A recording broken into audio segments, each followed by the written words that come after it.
네, 오늘 말씀은 이제 9절부터 14절까지의 말씀을 우리가 읽었는데 이제 7절부터 쭉 이어진 말씀이죠. 7절부터 쭉 이어진 말씀이고 그 전에 6절을 보면은 끝까지 견고히 잡으면 그의 집이다. 이제 이렇게 말씀을 하시고 오늘 14절 말씀도 보면은 끝까지 견고히 잡으면 그리스도와 함께 참여한 자가 되리라. 그러므로 히브리인들에게 지금 1장부터 3장 6절까지 쭉 말씀하신 내용이 뭐냐? 그것은 마다들을 다시 세상에 이끌어 들어오게 하실 때에 그 동류들이 되는 이 큰 구원에 대해서 말씀한 거예요. 장차 오는 세상은 천사들에게 맡기는 것이 아니라 그들에게 맡기신다. 그들을 천사보다 지금은 잠깐 못하게 하셨지만 장차는 모든 만물이 그 발 앞에 다 무릎 꿇게 되는 그와 같은 영광을 누릴 자들을 말씀하고 있는 것이죠. 그러니까 이와 같은 그 큰 구원을 끝까지 견고히 잡으라. 6절까지 그렇게 말씀을 딱 결론 내시고 7절부터 광야교회를 통해서 우리에게 예시하는 겁니다. 이제 그림자적인 역사로 광야교회를 우리에게 보여주신 거예요. 광야교회에서 이제 멸망한 자들, 이제 그들에 대해서 그들이 이처럼 끝까지 견고히 잡지 아니함으로 멸망한 자들이고 왜 하나님의 약속, 가나안 땅에 대한 약속에 이게 부적합한 자들이 됐는가? 그들의 멸망한 자들이 되었는가? 이제 그것을 쭉 설명하는 겁니다. 그들은 하나님의 말씀을 믿는 믿음으로 사는 자들이 아니라 죄의 유혹으로 강팍하게 되었다. 지금 이제 8절 말씀이 그거죠. 그렇게 말씀하시면서 그들은 주님의 길을 알지 못하는 자요. 10절, 11절 주님의 안식에 들어가지 못하는 자요. 또 12절 하나님에게서 떨어진 자들이 되는 거예요. 그러므로 너희도 오늘날 성령께서 하시는 말씀을 오늘날 듣는 자가 된다면 성령께서 하나님께서 은혜를 베풀어 주셔서 하나님의 뜻이 무엇인지를 깨닫는 자가 되어진다면 그러면 시작할 때 확실한 것을 끝까지 견고히 잡으라. 그렇게 지금 다시 한번 권면하고 있는 겁니다. 그러므로 우리가 오늘 말씀의 내용이 이제 큰 틀은 그거죠. 큰 틀은 그거예요. 광야에서 멸망한 자들은 하나님의 길을 알지 못하였고 하나님의 안식에 들어오지도 못하였고 그들은 하나님에게서 떨어진 자들이다 이겁니다. 그러므로 오늘날 성령이 너희들에게 하시는 말씀을 듣는 자가 되어졌으면 그러면 그들처럼 범죄하는 길로 미혹의 길로 빠지지를 말고 그 시작할 때 확실한 것을 끝까지 견고히 잡으라. 그러면은 주님의 영광에 참여하는 자가 된다라고 말씀하고 있는 것입니다. 이제 9절부터 지난 시간 이제 8절까지 말씀을 상고했으니 오늘 9절 거기서 너희 열조가 나를 시험하여 증험하고 증험했다라는 것은 입증했다라는 겁니다. 그럼 이스라엘 백성들이 광야에서 어디서 시험을 했는가? 그것을 출애굽기 17장 7절에 이렇게 말씀하시. 그가 그곳 이름을 마사라 또는 무리바라 불렀으니 이는 이스라엘 자손이 다투었으며 또는 그들이 여호와를 시험하여 이르기를 여호와께서 우리 중에 계신가 아닌가 하였음이라. 무리바 반석에서 모세가 지팡이로 반석을 쳐서 물을 내게 하죠. 그런데 이스라엘 백성들이 그 무리바 반석 근처까지 왔을 때 하나님이 우리 중에 계신가 아니 계신가 하여 하나님을 시험했다라는 겁니다. 물이 없어서 목이 가라니까 이스라엘 백성들이 원망하고 불평했죠. 원망하고 불평하면서 하나님을 시험했다라는 의미는 뭐냐? 그것은 하나님께서 과연 전능하시고 살아계신 하나님이요 우리를 사랑하시는 하나님이신데 어떻게 우리를 이렇게 험한 길, 물 없는 곳으로 인도하셨는가? 과연 하나님이 살아계시다면 우리를 어떻게 이렇게 고난의 길로 하나님께서 인도하셨겠는가? 라면서 하나님을 시험했다 이런 뜻인 겁니다. 가나안에 소망을 두고 믿음으로 가야 할 터인데 가나안에 소망을 두지 아니하고 그 중심은 늘 애굽을 향하고 있었던 것이죠. 오늘날로 말하면 육에 속한 자들이 된 거예요. 온전한 세례받지 못한 자가 되어졌으니 이와 같이 세상의 것에 그 마음이 미혹되어져 가지고 육신의 조금만 불편함, 고통, 이와 같은 것이 우리에게 다가오면 그냥 원망하고 불평하고 낙심하고 좌절하고 하나님이 살아계시다면 어떻게 우리한테 이렇게 하시는가? 라고 낙심하며 절망하는 이와 같은 신앙의 모습을 말하고 있는 겁니다. 오늘날 이제 이 세상은 물질 문명의 최고조에 이른 때를 우리가 살고 있습니다. 그리고 세상의 문물은 어찌하든지 육신에 속한 것들, 이제 말초적인 것들을 자극하고 육신에 속하도록 우리를 미혹하고 있죠. 그렇게 예수 안에서도 어느 정도 육신의 편안함을 쫓는 것이 오늘날 당연하다고 여겨지는 세상을 우리가 살고 있어요. 그리스도 안에서 새로운 피조물이라 장담하지만 그래도 세상에 속한 것들에서 온전히 벗어나지 못하고 살고 있는 것이 오늘날 우리들의 현실인 겁니다. 그러니 끊임없이 기도하고 끊임없이 하나님의 말씀으로 자기를 쳐 복종시키지 아니하면 육에 속한 것이 스멀스멀 자기에게 찾아 들어와서 자신도 모르는 사이에 믿음으로 산다고 하지만 그럼에도 불구하고 육신의 편안함을 쫓지 아니할 수가 없도록 세상은 만들어가고 있다 이겁니다. 그런데 진리가 무엇인지를 깨닫고 자기를 쳐 복종시키며 사는 자도 그러할진데 사람의 계명으로 혼잡한 말씀으로 산다라면 그것은 더 말할 것도 없이 육에 속한 자로 그대로 다 전락하며 살게 될 수밖에 없죠. 그러면 그렇게 육신에 속하여 살게 되어지면은 당연히 육신의 불편한 것 또는 고통, 고난 이런 것이 우리에게 다가온다면 여지없이 낙심하고 원망하고 불평하는 겁니다. 물론 믿음으로 살고 있으니 믿음으로 살고 있다고 이야기를 하고 있으니 그러한 것이 우리에게 다가왔을 때 처음에는 그래도 믿음으로 하나님께서 더 좋은 것으로 주시지 않겠느냐, 합력하여 선을 이루지 않겠느냐 이러면서 조금 자신을 다그치기도 하지만 그 고난이 혹 길어진다든지 아니면은 자신이 감당할 만한 그릇에서 좀 더 크다고 생각되면은 그냥 무너지는 것이 일반적인 사실인 것이죠. 그런데 거기에다가 세상에 속한 말로 살고 있다면 그것은 여지없이 무너지는 겁니다. 그러므로 그리스도인의 기본이 뭐냐? 그건 세례받은 자여야 되는 거예요. 그리스도 이름으로 세례를 받았다라는 의미는 예수와 함께 우리의 육체는 이미 2000년 전에 십자가에 못 박혀 죽었고 그러므로 나는 이미 죽은 자요. 이제는 내 안에 계신 그리스도로 사는 자로 살아야 될 터인데 아직도 여전히 자기로 살고 있는 부분들이 많이 있으면은 이처럼 세상에 속한 자로 떨어질 수밖에 없는 것이죠. 그러나 우리가 주님을 쫓아 뒤를 따라가는 길, 가나안을 향하여 가는 길은 좁은 길이요 협착한 길이다. 마태복음 7장 14절에 말씀하고 있죠. 넓은 길이 아니다 이겁니다. 육신의 편안한 길이 아니다 이겁니다. 더더군다나 하늘의 영광에 이르는 길은 십자가를 지고 갈 수밖에 없는 길인 거예요. 그래서 로마서 8장 17절 그와 함께 영광을 받기 위하여는 고난도 함께 받아야 될 것이니라. 그러니 그리스도 안에서 우리의 소망하는 바가 하늘의 영광이요 더더군다나 이 마지막 때 첫째 부활의 영광이라는 것을 우리가 소망 삼고 나간다면 당연히 고난도 있어야 된다는 것은 깨닫고 감당할 수 있어야 되는 거예요. 오히려 그것이 우리에게 속한 우리가 육에 속한 찌꺼기 또는 아직도 못 박지 못한 가나안의 일곱 족속, 멸하지 못한 가나안의 일곱 족속과 같은 속성들이 우리 안에 남아있기 때문에 그와 같은 연단의 과정을 통해서 정금처럼 세우시는 하나님의 역사라는 것을 믿는다면 그러면 기꺼이 감당할 수 있어야 되는데 그 고난이 좀 길어지면 이처럼 주저앉고 원망하는 자가 된다면 그러면 그것이 뭐냐? 그 육에 속한 것이다 이겁니다. 더더군다나 오늘날 이 마지막 때 사람 중심의 신앙, 즉 사람의 계명이 범람하고 있죠. 알게 모르게 우리가 그러한 것이 우리에게도 다가오고 있고 또 은근히 그러한 생각들을 가지고 있는 경우도 있다 이겁니다. 그러므로 우리가 철저히 세례받은 자가 되어야 되는 거예요. 그래야 때로는 우리에게 역경 또는 고난 이런 것이 다가온다 할지라도 말씀 안에서 이것이 무엇을 위한 것인지 우리 스스로를 돌아보고 그리고 더 온전한 믿음으로 세우시는 역사라는 것을 깨닫고 나가야 되는 겁니다. 그렇게 열조가 나를 시험하고 하던 자들이 40년 동안의 나의 행사를 보았느니라. 40년 동안 그 하나님의 시험하던 자, 다시 말하면 육에 속하던 자, 오늘날로 말하면 사람의 계명으로 살고 있는 자들이 그들의 신앙의 말로가 어떠하다라는 것을 그 광야 이스라엘 백성들을 통해서 보여주신 겁니다. 민수기 14장 29절 30절 너희 시체가 이 광야에서 엎드러질 것이라.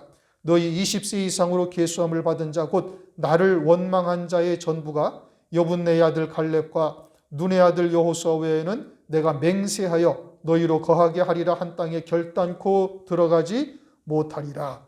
하나님께서 이스라엘을 출애굽시키신 뜻은 아브라함에게 하신 언약, 다시 말하면 가나안 땅을 영원한 기업으로 주시기 위함인 것이.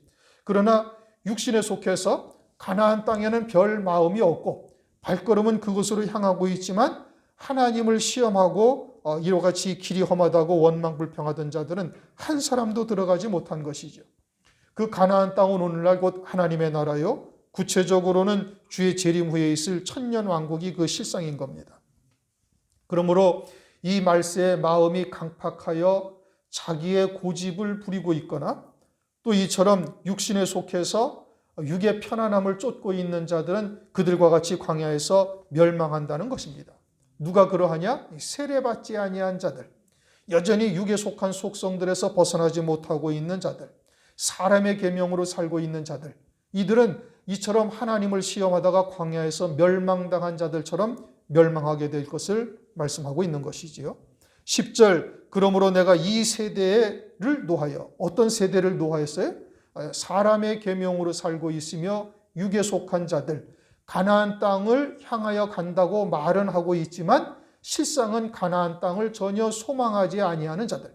만약에 가나안 땅을 소망하고 있다면 그리스도와 함께 받는 고난도 기꺼이 감당할 것인데, 그런데 그와 같은 것을 원망하고 불평하고 이와 같이 하나님을 시험하는 자들, 이들에게 하나님께서는 노하셨다 이겁니다.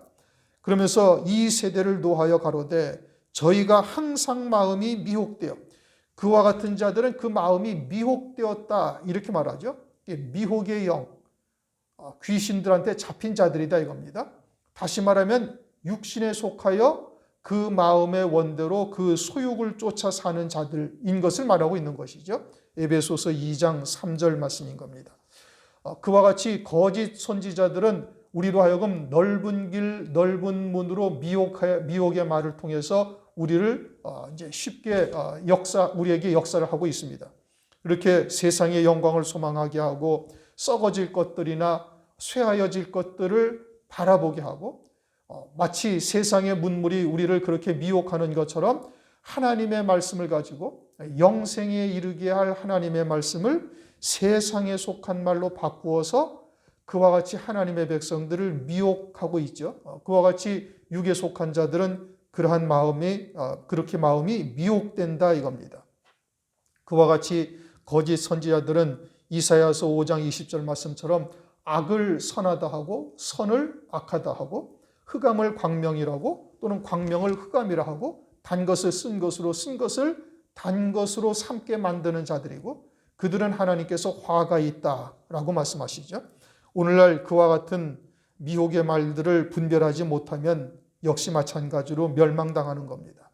세례받지 못해서 육에 속한 속성들을 여전히 십자가에 못 박지 못하고 자기로 살고 있는 자가 되어지면 이처럼 멸망의 길을 가게 되어질 것을 말씀하고 있는 것이죠. 그들은 주님의 길을 알지 못하는도다. 내 길을 알지 못한다. 은혜 시대에도 주님의 참된 길, 생명의 길이 무엇인지를 모르는 거예요. 더더군다나 장차는 환난이 있을 터인데 환난을 왜 두셨는지조차 알지 못하는 겁니다. 하늘 소망으로 사는 자라면 당연히 짐승이 누군지 분별할 수가 있을 것이고 짐승표를 받으면 어떻게 된다는지를 분별할 수가 있을 터인데 그런데 육신에 속한 자들은 그것이 무엇인지를 분별하지를 못하는 거예요. 누누이 강조해서 말씀드리는 거지만 장차 짐승표나 적그리스도가 등장한다라는 것은 어느 날 갑자기 머리에 뿔난 사람이 나타나고 그리고 모든 사람이 다 할 수 있도록 짐승표가 그렇게 등장하는 것이 절대 아니고 아주 자연스럽게 등장한다 이겁니다. 누구나 다 받을 수밖에 없는 환경이 조성이 되고 아주 받지 아니할 수가 없는 환경으로 만들어서 짐승표가 등장하게 되는 거예요. 여러분들이 오늘날 코로나라는 이 사태를 통해서 이제는 QR 코드로 우리가 들어가는 길마다 다 찍힙니다. 그렇죠? 찍어야 들어가는 거예요. 이제 이 개인의 그런 자유가 아주 극대화되어져 있는 선진국들, 미국이나 유럽에서도 이제는 공공장소에 들어가기 위해서는 그와 같은 백신 여권이 있어야 되는 거예요. 우리처럼 QR코드나 뭔가 백신을 맞았다는 것이 입증되어져야 공공장소, 사람이 모이는 장소에 들어갈 수가 있어요. 그러니까 이제 그와 같은 것이 자연스럽게 우리에게 다 다가와서 이제 그렇게 하는 것이 전혀 부자연스럽지 않은 거예요. 뭐 이탈리아 같은 경우에는 이제 그것 때문에 데모를 하죠. 이제 개인의 자유를 침해한다 해서 데모를 하지만 여러분 코로나보다 조금 더 심각한 바이러스가 유행을 한다면 어떻게 되겠어요? 그때는 어쩔 수 없이 다 받아야 되는 거예요. 지금 이 정도의 치사율 뭐 1% 미만, 우리나라는 1% 미만이죠. 외국이나 이런 데서는 뭐 2%, 3% 가는 곳도 있지만은 만약에 이 치사율이 10%를 넘어선다? 그런다면은 이와 같은 백신 여건이나 이와 같이 어떤 자기의 신분을 백신을 맞았다든지 아니면 기타 등등 이와 같은 것이 없이는 이제는 행동하지 못하도록 될 수밖에 없게 된다 이겁니다. 이렇게 점진적으로 그것을 자연스럽게 받아들일 수밖에 없도록 세상은 만들어가는 거예요. 누가? 마귀가. 그리고서는 여러분들이 이 코로나라는 사태로 얼마나 경제가 피폐해졌는지 뭐 실감하고 있지 않습니까? 뭐 마이너스 뭐 10%, 마이너스 몇 %로 뭐 세계 경제가 다 곤두박질 쳐버린 거예요. 뭐 셧다운을 하고 뭘 하고 다 이래 놓으니까 그렇게 되죠. 그러니 만약에 지금보다 치사율이 좀 더 높은 전염병이 돌게 된다면 그러면 세계 경제는 그냥 그대로 다 곤두박질 치는 겁니다. 물가가 엄청나게 올랐죠, 여러분. 그건 아주 실감하는 역사인 겁니다. 그냥 돈을 다 풀었으니 그런 인플레가 오지 아니하리라는 것은 아무도 장담하지 못하는 거예요.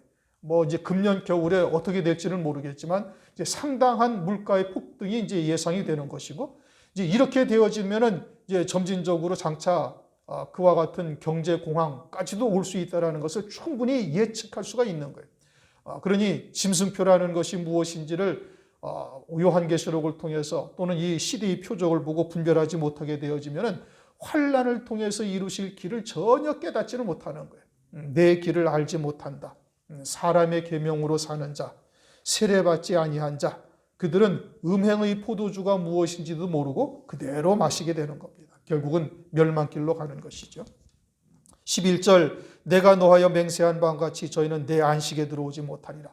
주님의 길을 알지 못하죠. 주님의 길, 생명의 길이 무엇인지를 깨닫지 못하는 거예요. 언제도? 환난 날에도 그러는 거예요. 은혜 시대에도 역시 마찬가지인 겁니다. 그러면은 그 길을 알아야 안식에 들어갈 수가 있는데 이 안식이라는 것은 가나안 땅을 두고 하신 말씀이죠. 내 안식에 들어오지 못한다라는 것은 가나안 땅에 들어가지 못한다라는 것이고 가나안 땅은 그 실상이 하나님의 나라요. 우리들에게는 주의 재림으로 이루어질 천년 왕국이 가나안 땅의 실상인 거예요. 그러니까 가나안 땅에 들어가는 것, 다시 말하면 재림하실 그리스도를 신부로 맞이해서 천년 왕국에서 만 왕 가운데 한 왕이 되어 그리스도와 함께 다스리는 자가 되는 이 영광, 여기가 참된 안식처인데 그 길을 알 수가 없으니 그 안식에 들어갈 수는 더더욱 없는 것이죠. 천년 왕국은 주의 재림을 그리스도의 신부로 맞이하는 자들을 위한 왕국인 것이고 그것은 환난을 통해서 예수의 증거와 하나님의 말씀이 인하여 목배임 받는 자들만이 우리들에게는 그 길만이 남아있는 거예요. 그리고 그것을 위해서 적그리스도의 환난을 두신 것이고 그것을 위해서 짐승표를 둔 것이고 적그리스도에게 하나님의 택한 백성들을 죽일 수 있는 순교케 하는 장소를 기회를 하나님께서 만들어 두신 겁니다. 그러나 그와 같은 길을 알지 못하니 그러니 그들은 이 안식에 들어오지 못한다. 마지막 때는 노아의 때와 같다. 성경에서 그렇게 말씀하셨죠. 그러니까 노아의 8식구와 같이 8식구가 구원받은 것처럼 구원받는 자가 상당히 적다라는 것을 말씀하고 있는 거예요. 그런데 일반적으로 대부분 교회에서는 이제 세대주의나 무천년주의를 신봉하는 바람에 그저 교회는 다 이제 구원받는다라고 주장을 하고 있어요. 그러면서 하는 말이 뭐냐면은 하나님이 세우신 교회요, 하나님이 사랑하시는 백성들인데 이 많은 하나님의 백성들이 멸망할 수밖에 없도록 하시는 하나님은 아니시다 이겁니다. 그런데 광야교회가 어떠했어요? 광야교회가 그들을 다 멸하시고 다음 세대들을 하나님께서 세우셔서 들어가게 하신 거예요. 원망하고 불평하는 자들은 그 수가 아무리 많다 할지라도 하나님께서는 그들을 용납지 아니하시는 겁니다.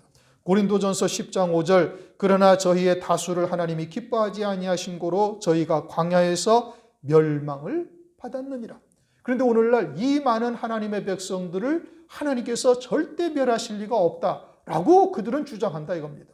그러나 유다 나라가 멸망할 때 에레미야서를 보면은 거짓 선지자들이 똑같이 이야기를 했어요. 재앙이 아니라 화평이다. 에레미야가 하나님의 백성들 멸망한다고 수없이 얘기했죠. 이사야 선지자가 그러했죠. 그런데 유대 백성들이 그것을 받아들였습니까? 절대 받아들이지 않았어요. 되리어 거짓 선지자들이 참 종들인 이사야나 예레미야를 거짓 종들이라고 모두 매도하고 그들을 몰아붙이고 그들을 갖다가 이사야는 톱으로 켜 죽임을 당했다고 전승에 전해 내려오죠. 에레미야도 우물에 갖다 집어던지고 굶기기도 하고 고난의 떡과 고생의 물과 환난의 떡을 먹게 하셨다 이겁니다. 먹게 했다 이겁니다. 그러므로 오늘날 하나님의 말씀을 우리가 제대로 볼 수 있는 자가 되어야 되는 겁니다. 오늘날 그렇게 믿지 아니하는 자들은 광야에 다 버리시고 마치 광야에서 그 다음 세대들을 세우셔서 가나안 땅을 주신 것처럼 하나님의 뜻은 반드시 이루어집니다. 하나님의 뜻은 그 믿는 자들을 통해서 하나님께서 이루어 가시는 거예요. 우리가 그와 같은 하나님의 뜻을 불순종하면 하나님께서는 그 촛대를 옮기신다. 요한계시록 2장 5절 말씀하시죠. 촛불을 하나님께서 옮기셔서 다른 자들에게 하나님께서 은혜를 비추시며 은혜의 빛을 비추시며 그들로 하여금 하나님의 뜻을 이루는 자들로 세우시는 거예요. 그러므로 주님의 안식에 들어오지 못한다라고 말씀하고 있습니다. 12절 형제들아 너희가 삼가 홍도이 중에 누가 믿지 아니하는 악심을 품고 이제 믿지 아니하는 악심을 품었다. 광야에서 멸망당한 자들이 그들인 겁니다. 그런데 이 믿지 아니하는 악심을 품었다 하는 자들도 자신들은 스스로는 다 하나님을 믿고 있다라고 말하고 있는 거예요. 그들도 하나님을 믿고 있다고 스스로는 말하고 있고 그리고 구름 기둥과 불 기둥으로 인도하심을 따라서 발걸음을 옮기고 있는 거예요.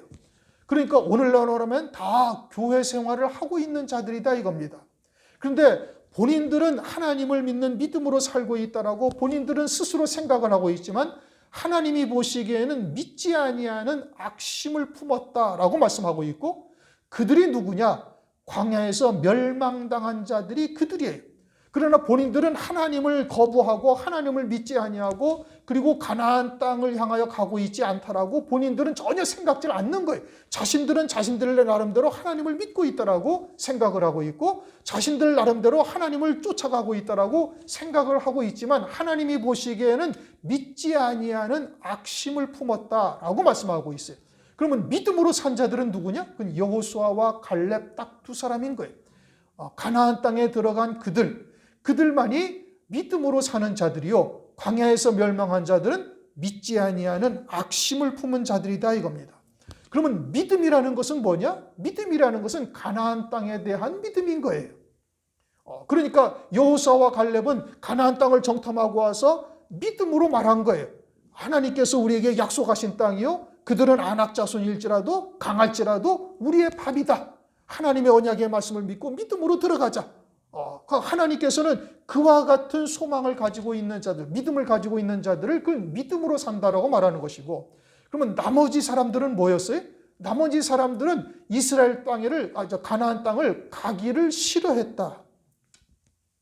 신명기 1장 26절 그러나 너희가 올라가기를 즐겨 아니하고 가나안 땅에 들어가는 것을 즐겨 아니했다 이 뜻인 겁니다.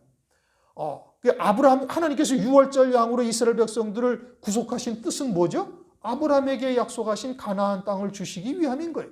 하나님께서 예수 그리스도를 이 땅에 보내셔서 십자가 피 흘려 죽게 하시고 우리를 구속하신 뜻이 뭐예요? 가나안 땅으로 인도하시기 위함인 거예요.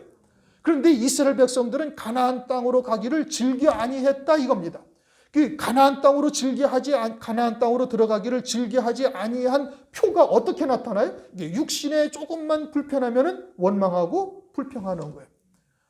그것이 뭐예요? 가나안 땅을 소망하고 있지 아니한 증거가 그겁니다. 만약에 가나안 땅을 소망하고 있다면 육신에 조그만 불편, 뭐 험한 길 또는 때로는 물을 먹지 못해서 갈증으로 그냥 시달리는 이와 같은 고통, 또는 아말렉 족속이 대적해서 쳐들어오는 공격하는 이와 같은 큰 환난, 이런 것들을 가나안 땅을 소망하는 자들은 기꺼이 믿음으로 감당하고 나가는데, 가나안 땅을 소망하지 아니하는 자들은 그러한 일만 있으면 즉각 원망하고 불평하고, 그리고서는 애굽으로 돌아가자, 과거에 종되었던 삶으로 우리가 돌아가자, 마귀의 종되었던 삶으로 돌아가자, 다른 말로 하면 육체의 소원과 그 마음의 원대로 사는 때가 좋았다라고 생각하면서 그렇게 신앙생활을 하는 자들을 말씀하고 있는 겁니다.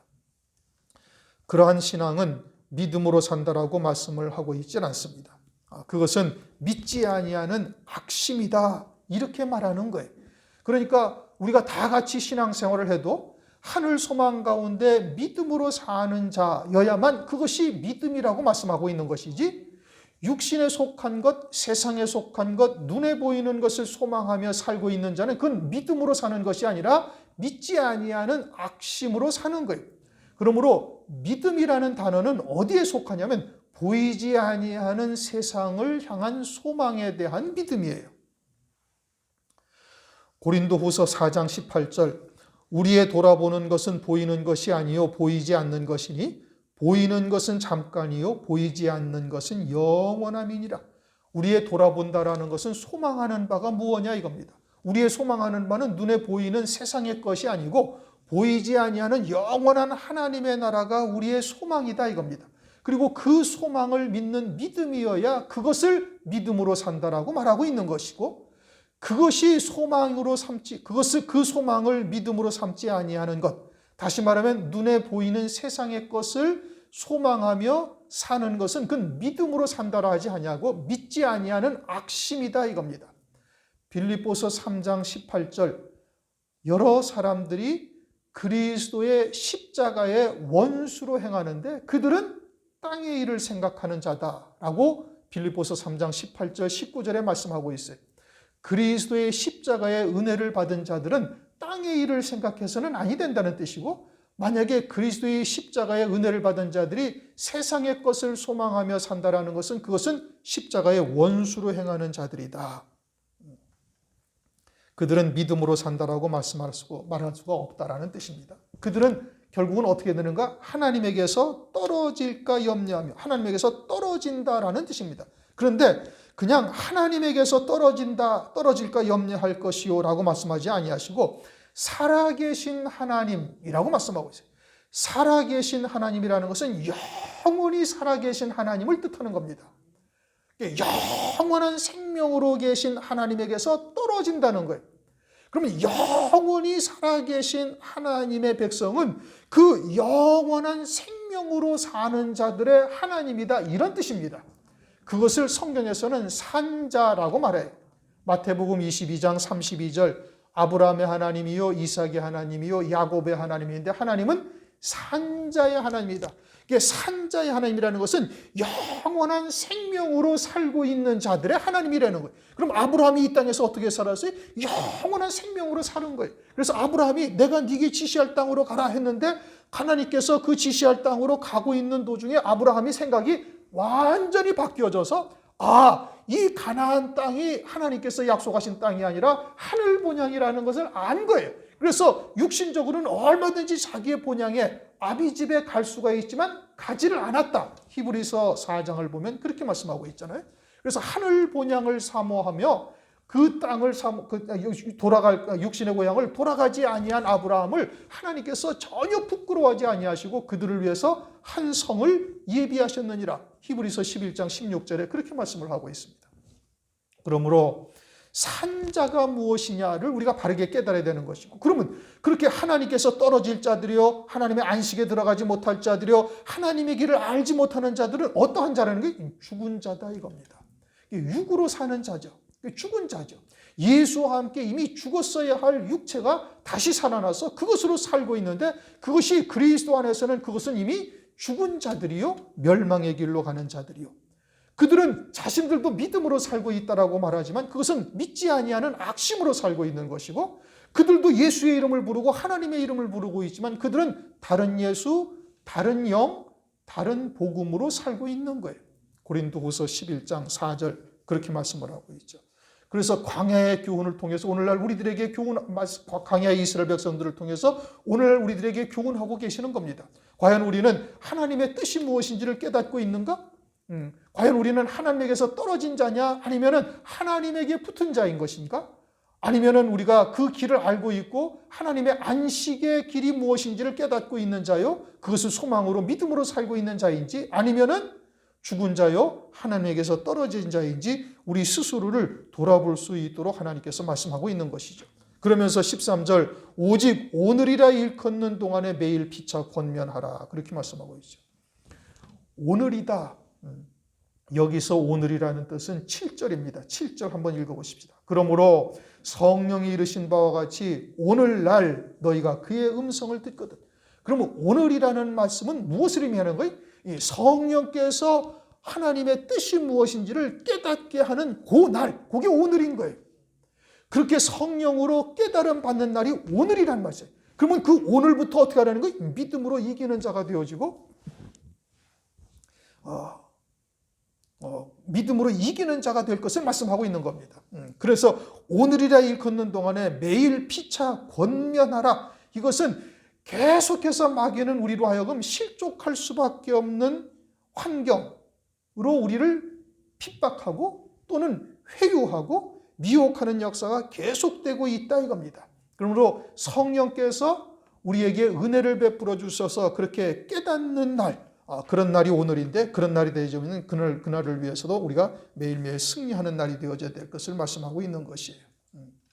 우리가 오늘 그와 같이 하나님의 은혜를 입었다라면은 그러면은 그러한 날을 기억하고 내일 일은 하나님께 맡기고 오늘 한 날의 괴로움으로 족하니 그날 안에서 믿음으로 승리하라 이겁니다. 또한 아울러서 우리가 이 땅에 사는 날이 수고와 슬픔뿐이다. 성경은 한편 그렇게 말씀하시면서 또 한편으로는 우리에게 항상 기뻐하라고 말씀하고 있어요.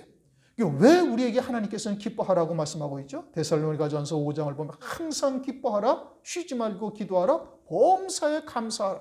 때로는 우리에게 다가오는 일들이 참 고통스럽고 힘들고 때로는 힘에 버거울 정도의 고난이 우리에게 다가오기도 하지만 성경은 뭐라고 말씀하시는 거니? 항상 기뻐하라고 말씀하고 있어요. 무엇 때문이냐? 우리를 위해서 예비하신 영광이 무엇인지를 깨닫고 하늘 소망 가운데 사는 자라면 그 우리에게 다가온 여러 가지의 연단의 과정들이 우리를 온전케 하시는 역사라는 것을 깨달아야 되는 것이고 또 그것을 말씀을 통해서 깨닫고 믿음으로 굳게 설 때 하나님께서 온전케 하시는 정금과 같은 믿음으로 세우시는 역사가 있는 것이죠. 그러므로 항상 기뻐하라고 말씀하고 있는 것입니다. 잠언서 15장 15절은 이렇게 말씀하십니다.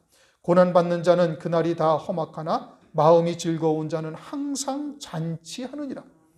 그러니까 고난받는 자는 항상 그날이 다 험악하나 마음이 즐거운 자는 항상 잔치하느니라. 그러니 항상 염려나 근심으로 사는 자는 모든 날이 다 험악한 것인데 그러나 하늘 소망 가운데 믿음으로 사는 자가 되어지면 항상 기쁨의 잔치가 우리 심령 속에 이루어진다 이겁니다.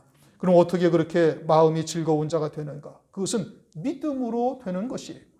다시 말하면 나를 향하신 하나님 아버지의 뜻을 깨닫고 이 모든 환경은 그것으로 인도하시는 길인 것을 확신하면서 전능하신 하나님이니 그 마음의 원대로 역사하시는 분이시니 반드시 내게 이루실 것을 믿는 믿음으로 사는 자는 항상 그 마음에 잔치하는 자요 항상 기뻐하는 자가 되어지는 겁니다. 그러므로 우리가 가나안 땅에 소망을 둔 자라면 현실에 웃고 울고 하질 않습니다. 세상과 나를 초월한 믿음이라면 반드시 그러하죠. 그러나 육에 속한 것들이 우리에게 남아있다면 이제 그런 것으로 인해서 때로는 좀 고민을 하죠. 그러나 우리가 거듭난 자요 새 피조물이요 하늘의 소망에 대한 확신을 딱 가지고 있다면 우리는 반드시 일어날 것이고 그리고 그러한 말씀으로 권면하라 이겁니다. 권면하라. 말씀으로 권면하는 것이죠. 그러므로 너희 중에 누구 있든지 죄의 유혹으로 강팍회됨을 매너라. 이게 죄라는 것은 하나님 아버지의 뜻에서 벗어난 것이 죄예요. 그러니까 아버지의 뜻은 뭐죠? 아버지의 뜻은 우리로 하여금 맏아들이 이 땅에 다시 들어오실 때에 그의 동료들이 되게 하는 이 큰 구원의 은총이죠. 이와 같은 하나님의 뜻에서 벗어나 있다면 그것은 육에 속한 것으로 인해서 죄의 유혹에 실족할 수 있음을 말하는 것이고, 그러한 죄의 유혹으로 강팍해 됨을 멸하라. 실족하는 자가 되어져서 마음에 고집을 부리는 자, 이게 강팍한 겁니다. 하나님의 뜻을 외면하고 자기의 생각을 고집하는 것이 강팍한 것이죠. 육에 속한 자들, 그와 같은 미혹의 말에 실족한 자들이 강팍하게 되는데, 그와 같은 강팍함에서 벗어날 것을 말씀하고 있는 겁니다. 육에 속한 자들은 그와 같이 세상에 속한 말, 그와 같이 혼잡한 말이 훨씬 더 달콤하죠. 미혹의 영에 실족할 수가 있는 것이에요. 그러므로 하나님의 뜻을 우리가 깨달았다면 그와 같은 하나님의 말씀에 자기를 철저히 복종시키고, 그리고 그 소망 가운데 믿음으로 끝까지 달려가는 자가 되어야 되는 겁니다. 그래서 14절 그렇게 결론을 내시는 겁니다. 우리가 시작할 때 확실한 것을 끝까지 견고히 잡으라 하고 말씀하고 있죠. 시작이라는 이 단어는 태초라는 뜻을 가지고 있어요. 시작할 때 확실한 것이라는 것은 우리가 거듭난 자가 되어져서 하늘에 속한 자가 되어져서 하나님께서 세우신 하나님의 뜻이 무엇인지를 깨달은 것을 말하고 있는 겁니다. 그러면 우리가 거듭난 자가 되어져서 하나님께서 우리를 향하신 하나님의 기쁘신 뜻을 세우신 것이 뭐죠? 에베소서 1장 3절 이하의 말씀이에요. 하늘에 속한 모든 신령한 복으로 우리에게 복 주시기 위함이죠. 하늘에 속한 모든 신령한 복으로 복 주시는 것이 구체적으로 무엇이냐? 그것을 히브리인들에게는 히브리서 1장에서 딱 말씀하고 있어요. 맏아들을 이끌어 세상에 다시 들어오게 하실 때에 그의 동류들이 되게 하시는 영광인 것이고, 그것이 큰 구원이라고 말씀하고 있고, 장차 이 세상을 천사들에게 맡기지 아니하시고 사람들에게 맡기는데, 그들이 누구냐? 맏아들을 이끌어 이 땅에 다시 들어오게 하실 때 그의 동류들이 된 자들에게 이 세상을 맡기는 거예요. 다시 말하면 첫째 부활의 영광을 입고 그리스도와 함께 왕으로 다스리는 것이죠. 그것을 히브리인들에게는 구체적으로 정확하게 여기서 딱 말씀하신 거예요. 그들이 하늘에 속한 모든 신령한 복으로 복을 받는 자들이요, 그들을 그리스도 안에서 하나님께서 아들들로 세우셨다. 에베소서 1장 5절을 보면 그렇게 말씀하고 있습니다. 아들이라는 것은 아버지의 유업을 다 잇는 자들인 거예요. 그러니 우리가 시작할 때 확실한 것, 다시 말하면 히브리인으로서 거듭난 자가 되어지고 요단강을 건넌 자로서 하나님의 뜻이 무엇인지를 아주 구체적으로 정확하게 딱 깨달았다는 말씀이죠. 그것이 뭐예요? 그 시작할 때 확실한 것이에요. 그것을 끝까지 견고히 잡으라. 이것은 이미 이제 지난 시간에도 말씀했습니다. 그 끝까지 견고히 잡으라는 것은 그만큼 수많은 시련과 연단의 과정들이 있다라는 것을 함축하고 있는 것이에요. 그리고는 끝까지 남은 자들만이 그와 같은 영광에 들어가게 되어질 것을 말씀하고 있는 겁니다. 견고히 잡으라, 끝까지 견고히 잡으라 하시는 것은 끊임없이 마귀는 미혹하고 우리를 실족해 하려고 온갖 방법을 다 쓰는 겁니다. 야고보서 5장 7절 8절 그러므로 형제들아 주의 강림하시기까지 길이 참으라. 보라 농부가 땅에서 나는 귀한 열매를 바라고 길이 참아 이른 비와 늦은 비를 기다리라니 너희도 길이 참고 마음을 굳게 하라. 주의 강림이 가까우니라. 농부들도 그 알곡을 추수할 때를 바라보면서 길이 참는다는 거예요. 길이 참는 자에게 하나님께서 이른 비와 늦은 비를 주시고, 그리고서는 그와 같은 알곡을 추수할 수 있도록 하나님께서 은혜를 베풀어 주시는 것이죠. 그러면서 야고보서를 그 뒤를 보면 욥을 보라 이렇게 말씀하셔요. 오래 참음의 본을 보인 욥을 보라. 하나님께서는 그 욥에게 그와 같이 큰 환난을 허락하시고 아내도 아주 하나님을 저주하고 죽어버리라고 비방을 하면서 조롱을 하면서 욥을 떠나죠. 욥을 격동하게 함에도 불구하고 그것을 참아요.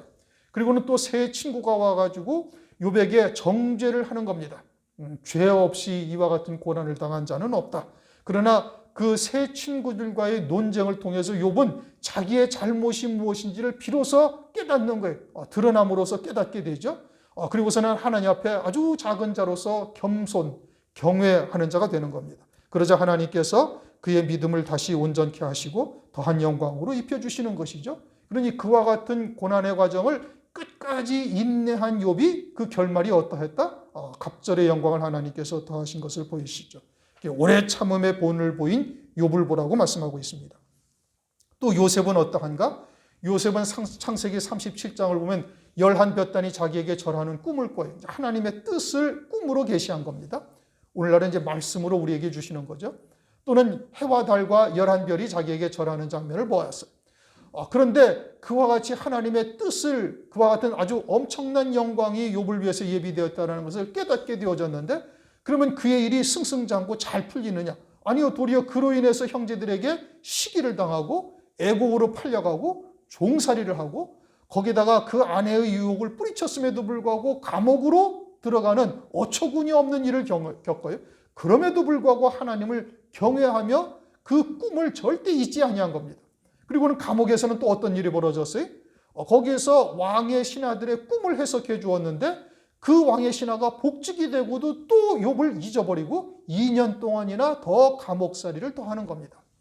그러자 이제 그가 하나님으로부터 은혜를 입고 이제 총리라는 애국 왕의 아주 1인지하 만인지상의 자리까지 이르게 되어지는 것이죠. 그리고서는 형제들이 와서 자기에게 머리를 굽혀 절할 때, 그때 성경에 뭐라고 기록되어 있는 거 아니? 창세기 42장 9절, 욥이 그들에게 대하여 꾼 꿈을 생각하고, 그러니까 그와 같은 하나님께서 꿈으로 계시하신 하나님의 뜻을 그때까지 계속 잊지 아니하고 끝까지 그 꿈을 견고히 잡았다, 이 뜻인 겁니다.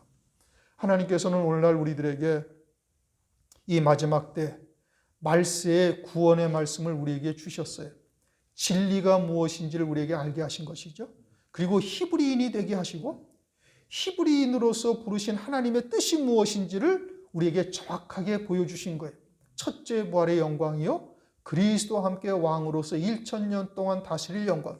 물론 그것이 환난날에 예수의 증거와 하나님의 말씀을 위하여 목배임 받는 과정, 또 아주 육체적으로는 한계점에 이를 극한의 고통을 수반할 수는 있을 수 있어요. 그러나 그 뒤에 우리에게는 영원한 세상에서 영원히 그리스도와 함께 왕으로 다스리는 영광을 누릴 수 있는 일이 예비되어져 있음을 깨닫게 하신 것이죠. 그것은 마치 요셉이 꾼 꿈과도 같은 것이에요. 그렇다면 그 꿈을 끝까지 부여잡고 있어야 되는 거예요. 그 꿈을 이루지 못하게 하려고 마귀는 온갖 회방을 역사할 겁니다. 미혹하기도 하고 실족해 하기도 하고, 때로는 우리가 감당하기 어려울 것 같은 고난, 환난을 우리에게 안겨줄 수도 있어요. 그러나 끝까지 견고히 잡는 자, 끝까지 남은 자의 결과를 성경에서 우리에게 말씀해 주시고 있는 겁니다. 광야교회에서 여호수아와 갈렙이 그러했고, 요셉이 그러하였고, 욥도 그러했어요. 오래 참은 자의 결말이 어떠한지를 우리에게 보여주시고 있는 겁니다. 그러므로 그와 같이 오래 참아 끝까지 남은 자가 되어지면은 그리스도와 함께 참여한 자가 되리라고 성경에서 약속하고 있는 겁니다. 그리스도와 함께 참여한다라는 것은 그리스도와 함께한 후사의 영광을 누리게 되어질 것을 말씀하고 있는 겁니다. 광야교회를 통해서 남은 자가 그 영광을 누리게 되어짐을 그림자적으로 우리에게 보여주신 것이죠.